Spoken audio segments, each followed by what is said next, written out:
So we go through a design process, a building permit application process, and now we have to construct. So how do you really choose a renovator?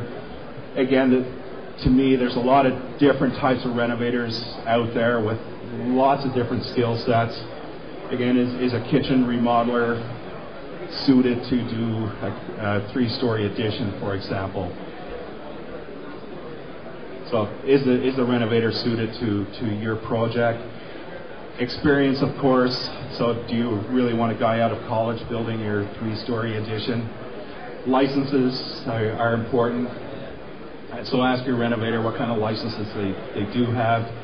Will the renovator actually listen to you? So at the end of the day, for me, a lot of this boils down to communication, and can we work together? Are we able to listen to each other? And of course, check references. What's important with references is just to get a sense of what the renovators like to deal with. And of course, check out the work. Insurance, it's a really critical component. Definitely ask your renovator for proof of insurance. So ask your renovator for proof of insurance. Basically, you could potentially be liable if the renovator doesn't have insurance. And also, good renovators will also ask their sub-trades for proof of insurance.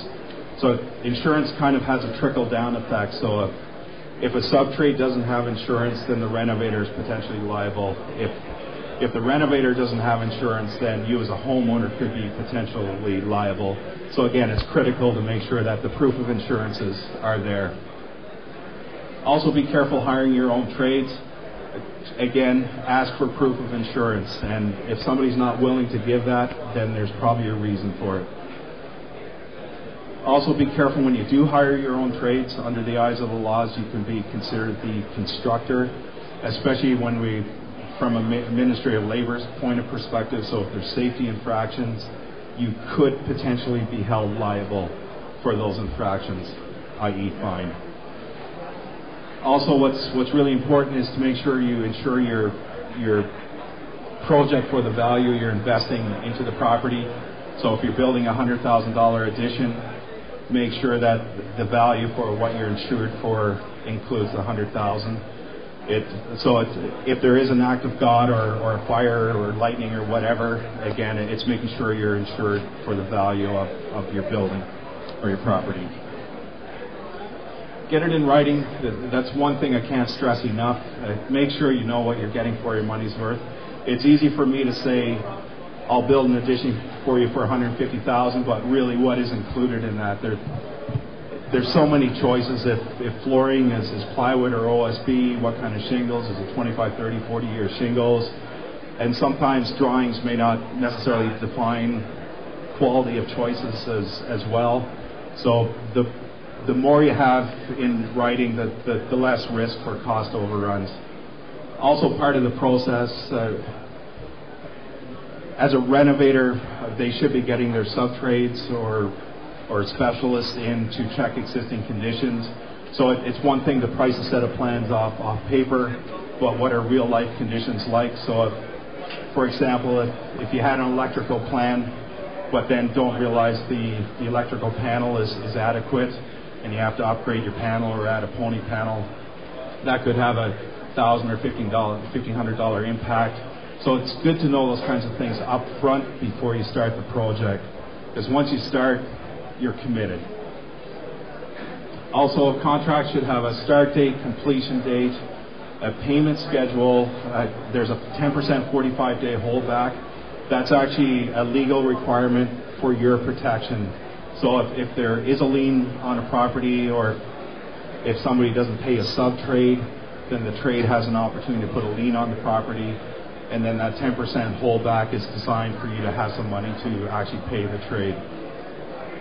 And of course, specifications, so get it in writing. Cash deals. Avoid cash deals. To me, it's not really an option. There's a huge risk there. So again, if it's cash, where's the contract? Where's the proof of an insurance if something goes wrong? where's your recourse? What can you do about it? I actually met a client last fall where they had a sunroom done, and it was shoddy work. It was leaking. The contractor skipped town. There was a lien on the property, and the city actually put a stop order to comply on the property. And from my rough estimating, it was about a $70,000 repair job. So basically, the sunroom had to be torn down and rebuilt. So where's the advantage of the cash there? Professional associations, good renovators, designers are part of associations.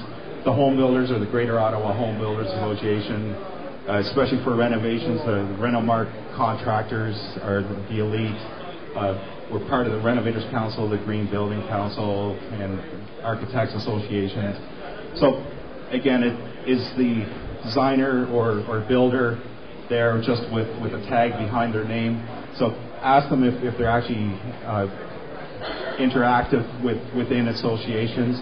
For us, it's an educational thing. There's also a code of ethics, or strict code of ethics, that we adhere to.